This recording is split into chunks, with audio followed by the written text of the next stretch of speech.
Welcome to the PitchVision Academy Cricket Show. This is your guide to better cricket, whoever you are, wherever you are.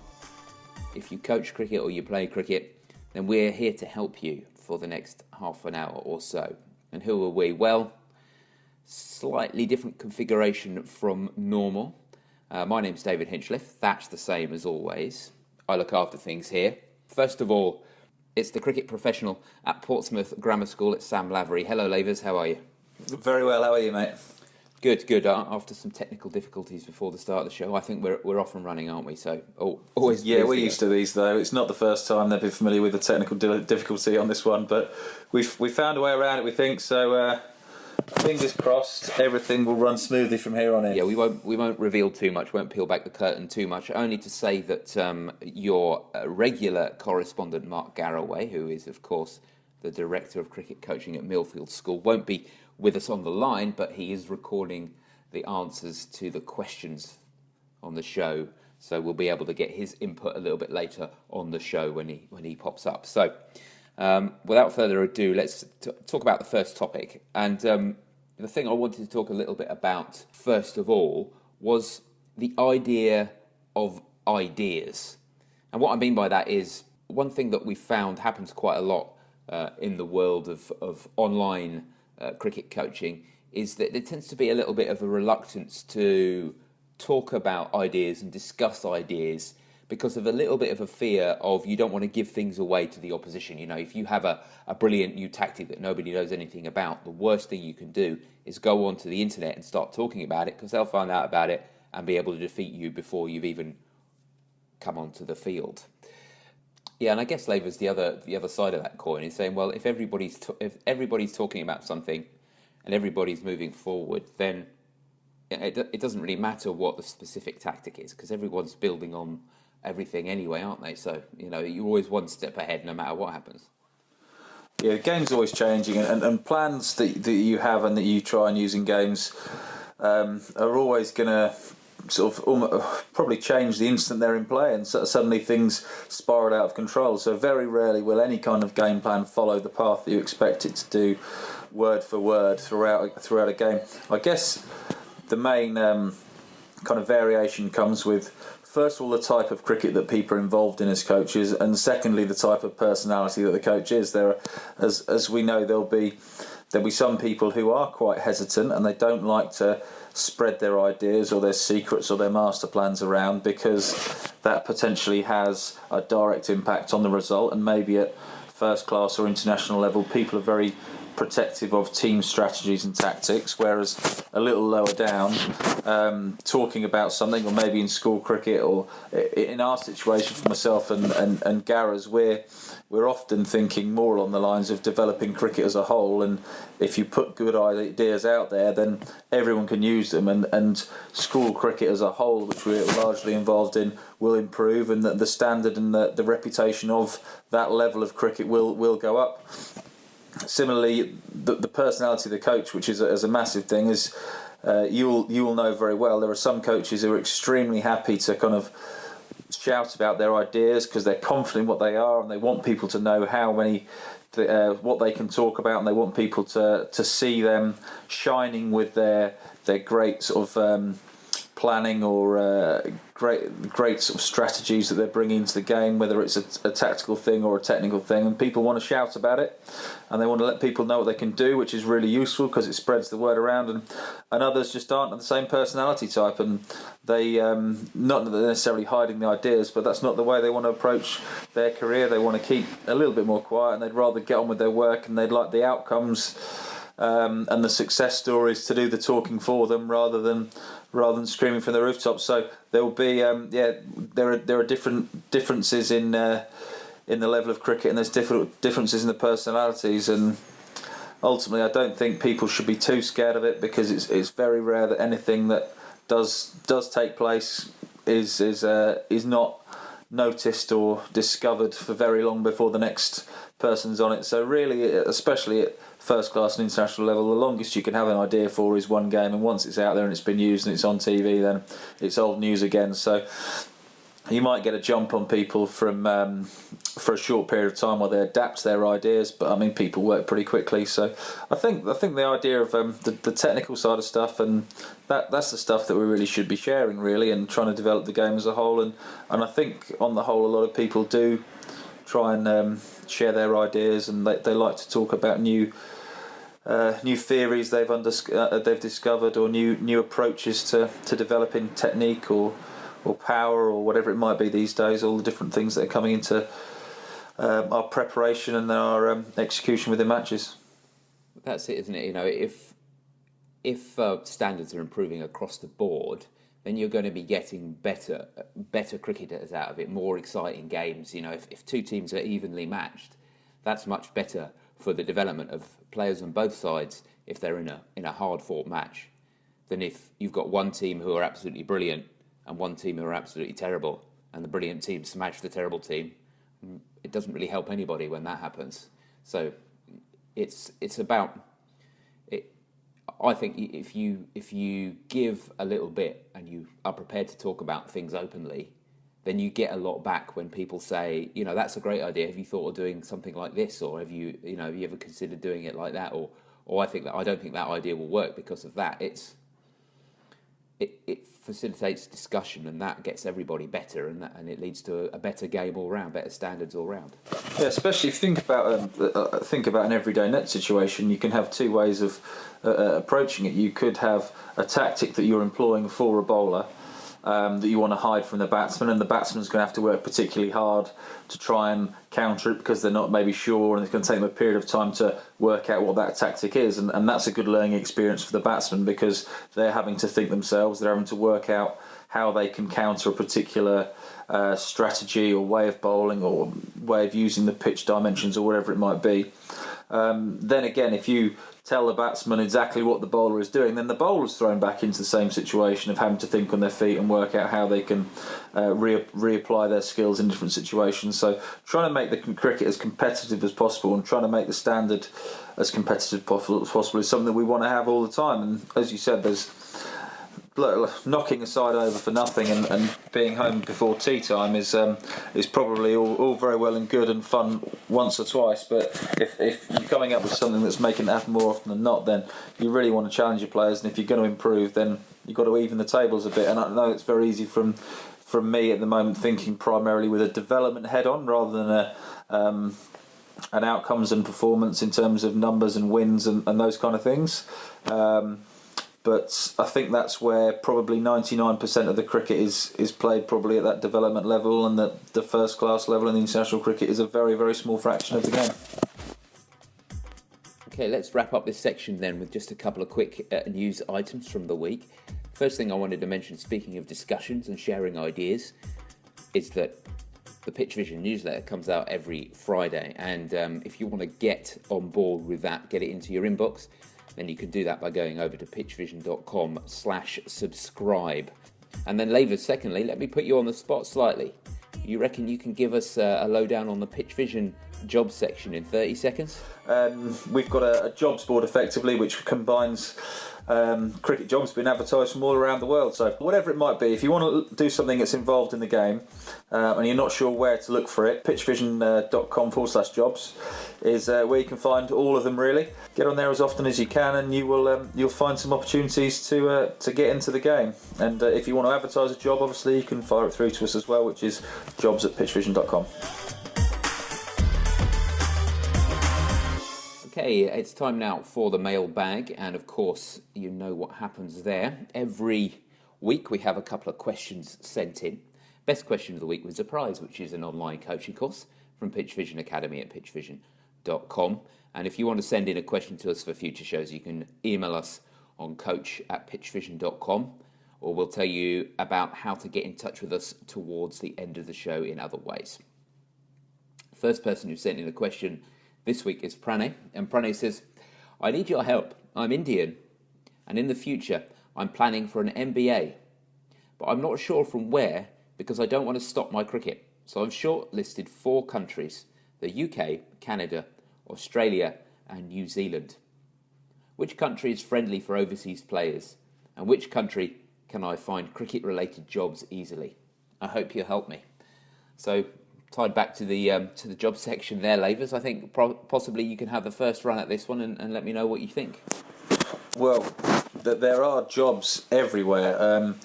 Obviously, if you think about the number of opportunities that you're looking for, then you probably got to consider what the level of the amount of cricket, sorry, that is going on in each country. So immediately you would think Canada would probably take a slight backseat there. I guess I would say that the UK always has this strength, doesn't it, of first of all, it has a strong first-class system which has a lot of jobs that go around it, whether they're coaching or any kind of role really around it. It also has a hell of a lot of cricket going on in a very small space in comparison, again, to the other countries. So in terms of accessing opportunities and having a number of different things you can get to, which are all within a small space, then the UK is a fantastic opportunity, and it's obviously got a strong university system out here and lots of different places. So numbers-wise, you'd probably think the United Kingdom. New Zealand's obviously a lot more spread out, as is Australia, but there are some big hubs there where there's a lot of cricket being played, and also there's a much more developing infrastructure. I know Australia is very established now, and with things like the Big Bash League and other things going on in their country, they've got a lot more jobs that revolve around cricket, and there are a lot more things that run alongside it, so there are opportunities there. And again, the amount of cricket played is enormous, and that's what you're really looking for, I would have thought, is a country where there is a quantity of cricket being played, that there's going to be an infrastructure behind that, where there is a requirement for people to be employed. So in terms of the overseas player stuff, I've not played in Canada, but I've played in Australia and New Zealand and obviously England, and I'd recommend all three countries to anyone. So I wouldn't be discounting any of them on that basis from my opinion, and I don't know enough about Canada, unfortunately, to really offer a great deal on that. I've got a few friends who've played out there, but personally I couldn't say anything one way or the other. But first thing is, do your research, work out what your priority is. Sounds like your priority is probably the education side of it. So make sure that you're not just fitting something in because you can get a part-time job that runs alongside it, or it might build into something in the future. Make sure you get the right MBA in place first of all, because that's got to be the priority. And the cricket, unfortunately, in this circumstance, is probably a byproduct or a side project rather than the main crux of the matter. And let's see what Gareth has to say about it. Obviously, this is a pre-record, but let's find out what Gareth has to say about this. Brilliant question. Thanks very much, Pranay, for that. Fantastic to hear of Indian cricketers coming over to do some education into different environments and different cricketing environments as well around the world. I think it's really healthy for young cricketers to travel the world, and I certainly encourage cricketers that leave school, if they're interested in having a gap year, for example, or even if they're interested in doing their education somewhere else, to go to a place like Australia or New Zealand or South Africa, where you can learn so much culturally from a changing culture. From a cricket point of view, you get different approaches, different types of competition, different surfaces, and basically it makes you a broader cricketer as a result of travelling the world and picking up different things from different coaches and different environments. So well done on doing that, first and foremost. I think ultimately it's not easy for anybody to just go over to another country and land and sort of find a cricket job. I think most people that go around the world and find cricket jobs are the guys that work through other organisations. So if you've got a state organisation at home, or you've got some good contacts at home who then have links into the likes of the UK, Canada, Australia or New Zealand, as you say, then try and exploit those a bit, try and work with those people to see if they can make some introductions for you. But there aren't a massive amount of cricket jobs around. Often those cricket jobs are for people that are either come through an agency, maybe from an overseas player.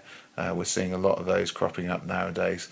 So those are few and far between. So it does come down to the networking. It does come down to who you know, really, that can help you out on that. But certainly when I've gone overseas in the past to do cricket jobs, that's been done either through my state association or my county cricket club, as it was in my case, or it's been through an agent that takes you on and then puts your name and your CV around various cricket clubs in the country that you're going into. So that would be my advice in terms of that pathway, because it isn't easy just to turn up and find somewhere to work. So in terms of which one to go to, Pranay, out of UK, Canada, Australia and New Zealand, I couldn't give you the ultimate advice in which country is most friendly for overseas players. I would definitely have a chat to somebody at your state association in India.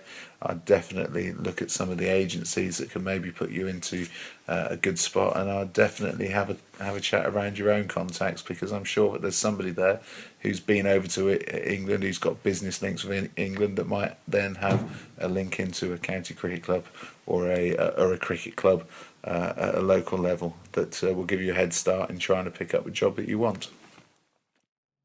Next question is from Kashif, and Kashif has a slight technical question about his batting. He says, how do you counter a right-arm medium pace or faster bowler bowling wide of the crease over the wicket? Could a strategy for a right-handed batsman be to rotate his leading shoulder towards the bowler? In essence, from his perspective, he's rotated the batting strip towards the bowler so that he knows where his off stump is.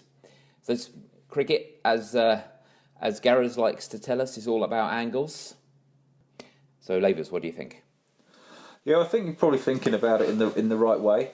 I guess there's a little bit more to it than just the position on the crease, because the position the ball starts is one thing, but also then you've got to consider where it's actually going to be arriving to you from. So if the guy's bowling away swing or in swing, then it's going to have an impact on the direction the ball's coming. So if he's bowling from one in the crease but he's actually bowling away swing, you probably find that the ball's coming, sort of moving onto the stumps and then straightening, and it's coming straight down the middle again. So it's coming in a fairly straight trajectory, where if they're not getting any swing, or if they are swinging it into you, then you might find that the ball's going to be coming on a much steeper angle from the offside in towards you. Now, I generally think of what the outcomes we're looking to achieve are, and are there any potential obstacles in the way there. So let's assume we're trying to hit the ball for 4.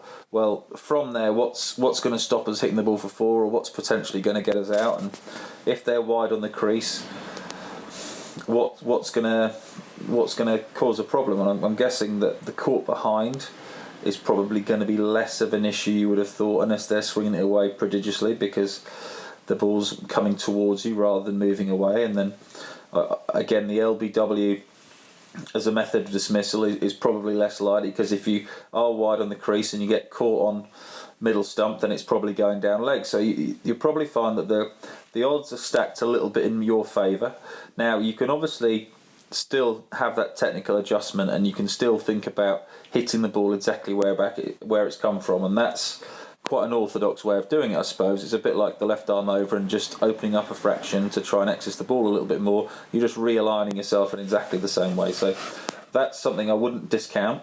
However, if we're thinking about how can we take advantage of the situation rather than how can we just adapt and make it a normal situation, I would be thinking that the ball's coming into us more, the LBW's gone a little bit, well, it's not gone completely, but it's less likely, and the court behind's gone, or is less likely. So potentially playing with the direction of the ball and getting the ball over the leg side is something that becomes more of an option.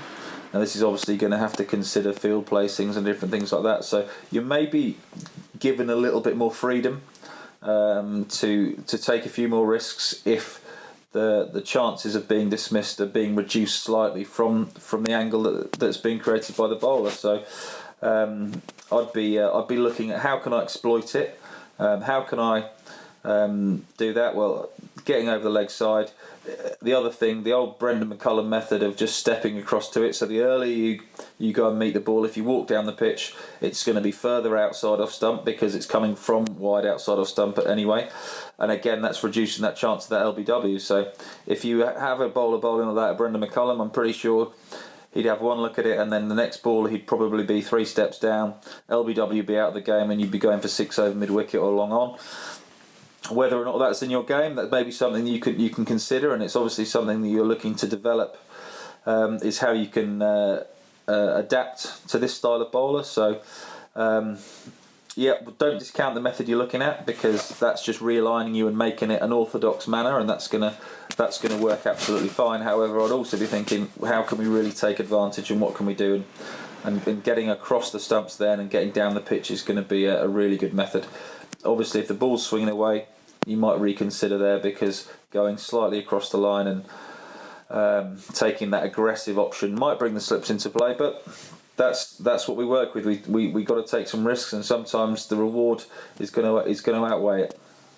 How much do you think, Lavers, that we've talked about this before, but how much do you think the eye that is more that's stronger for ball tracking is important for getting into that position? Because presumably, if you're right-handed batsman, right-handed bowler wide on the crease, then if your left eye is better at tracking, then you're going to need to get your head round more, aren't you? But if your right eye is better at tracking, you're not going to have to get your head round as much. Yeah, you probably want to take your head round more, or again, you'd want to get across the crease a little bit more and re-establish it as a more orthodox angle for you. But I would, if you imagine someone bowling wide on the crease, now I would usually consider them to be someone who's not going to bowl wide of the stumps from wide on the crease, because that's not normally what you would see, and it might happen sometimes, but the ball's probably more likely to come towards you from that situation. So yes, you might want to just reevaluate your head position and just try and get your dominant eye in the right place and get the ball feeding into that. But I would imagine the ball will be coming at you more often than not anyway, and in which case it might reduce the kind of impact that is required of adjusting that head position. But I think understanding that, though, and it's something you're right, we do talk about it quite a bit, but having an understanding or an awareness of which eye is your dominant eye and how much impact that has on your vision and your ability to track a ball is something that is useful, and not only will it change your vision on the ball, but it will just probably adjust your body position a bit as well. So again, if you're not sure how to do it, I'm sure you can find it online. We've talked about it before, I think, haven't we, David? But there are a number of ways of finding your dominant eye, and that's quite an easy thing to just check out online. And if you're not sure about it, drop us a message and we'll give you a brief explanation of how it works. But if you are a right eye dominant player, you probably find it feeds you pretty nicely from them being wide on the crease. But yeah, as you said, Dave, left eye dominant, you might find that the method you're looking at of closing off a little bit and closing those shoulders, and that will bring your head round again, might feed into that vision a little bit better for you. And you don't want to overcomplicate it. You know, sometimes it's just a matter of trial and error and saying, actually, I do find that I'm struggling when the ball is coming from that angle. I wonder if it's because I need to track the ball with my left eye more than my right eye. So experiment with getting your shoulders round, getting your hips round, getting your head round a little bit more, see what happens. So a lot of it is just, rather than doing any complicated eye testing, just try it. Try one, try the other, and see which one feels more comfortable. And that way you can come up with your own solution rather than somebody else who doesn't know you at all. We don't know Kashif at all, do we? We don't know what's going on, but Kashif will be able to tell straight away. So, trial and error is your friend in situations like this. Yeah, it's dead easy to employ as well, isn't it? You've got someone who's bowling there, or you get someone to go and throw from that position and spend 20 minutes in a net and get 50 balls thrown at you, and you'll probably pick up pretty quickly one method is suiting you better than another. And we've seen around the world now, haven't we, that that different people will stand in different ways, and they'll open up and they'll close off. And we've got obviously the likes of Shandapal in the past, who's been very open, and he's got a little bit more closed off as he's got to the point of release. But George Bailey at the moment is getting into a very closed off position, especially early in his innings. He doesn't alter it a great deal. Sometimes as he's a bit more set, he triggers back and across a little bit, and that gets him more to a neutral position. But yes, there would be a textbook model, but I think that model is something that is being used less and less, and it's more about horses for courses and what works for you and what produces success for you as an individual, as opposed to what is the answer to a question, because there are so many answers to so many questions and so many different people who fit a different mould that it's more about not. I guess this goes on to then how you consider modelling yourself on a player that you see on TV, but it's more about developing the best way for you rather than looking for the best way that you can find out there. Okay, let's go back to the pre-recorded answer and find out what Mark Garaway has to say about the situation. Keshiv, great question. And whilst I was reading this question, all I could think about was playing against Mackay and Tini myself, really. And Mackay was somebody who did pretty much what you were talking about there, and he went wide of the crease and bowled the ball sometimes from outside the return crease. So he was coming from an incredibly wide angle. It's probably a left arm round angle, I suppose. And whilst we didn't, as an England team, when we were playing against them, we didn't encourage necessarily our players to turn the shoulder and line up. We did talk about playing the ball back towards him, so playing it from where it came from, as opposed to playing as if the ball was being delivered from a normal mid-crease position. So, but now I know what I know. I think there are some players who could point their left shoulder as a right-handed batter and maybe realign themselves to be able to hit the ball back to him on a more regular basis. Okay, so yes, it was something that we definitely talked about with somebody like Mackay. We practiced it by setting up bowling machines and getting the players used to hitting the ball back into the ball, I suppose, and back to into that angle. And then obviously, if he strayed onto pads, then we could clip him through the onside, and if he went wide, we could go wide with him. But yeah, I think it's not a bad idea to practice against that. I think looking back on our time, somebody like Michael Vaughan played him pretty well. Vaughan would practice with a bowling machine set up from that angle, or getting me to throw on that angle to him and throw him from a different position. And again, you can practice this leading into the game. You don't just have to do this when you get to the wicket and face this particular type of bowler. If you see that this bowler is coming up in your schedule, if you've got it 3 weeks' time and you know that you've got this awkward bowler that bowls from that wide position on the crease, then you can gear some of your throwdowns. You can gear some of your bowlers to bowl from wider on the crease in your preparation time, or you could get a bowling machine set up on that angle, and then experiment with yourself whether you want to close off that shoulder to enable you to be aligned with where that ball's coming from, or whether you just want to have that notion in your head that you're going to hit the ball back from where it came from.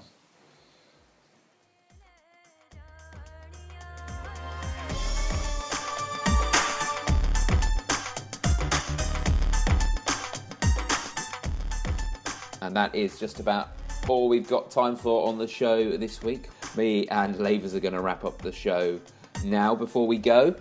We just need to decide on the winner of this week's competition. That is the online coaching course from PitchVision Academy at pitchvision.com. And in the absence, Lavers, of Gareth, you've had a promotion. Congratulations. You get to choose the winner of the competition. So we had Pranay's question about finding a job overseas, and Kashif's question about facing a fast bowler who bowls wide on the crease. Which one did you prefer this week? Well, this is only the second time I've got to pick, so I feel very privileged. Yeah. I'm going to go with Pranay, actually, because it's probably a situation that a lot of young cricketers out there find themselves in. They're looking for an opportunity to progress their cricket and go abroad and combine it with education, and I think that's something that a lot of people would associate with. And we do get a lot of technical questions, and it's nice to talk about cricket from a different angle and talk about how we can develop someone's life, isn't it, really, and how they could take the next step in their cricketing career.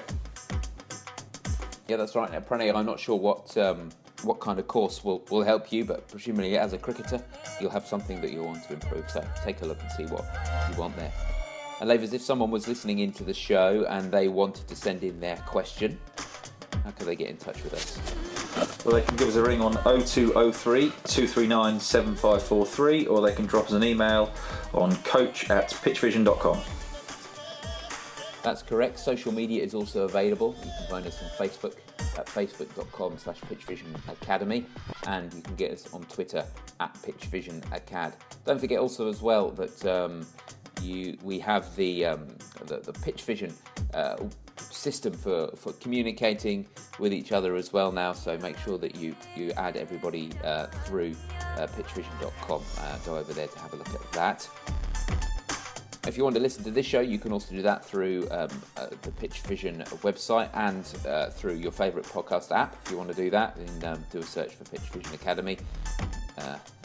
Tap on the subscribe button, that's free, or go to, as I said, the PitchVision website, pitchvision.com/academy, and click on the podcast link for all the details on how to subscribe there. That's all for this week. We hope you listen next week, but until then, have a good week. Cheers, Lavers, with the last two left. Cheers, David.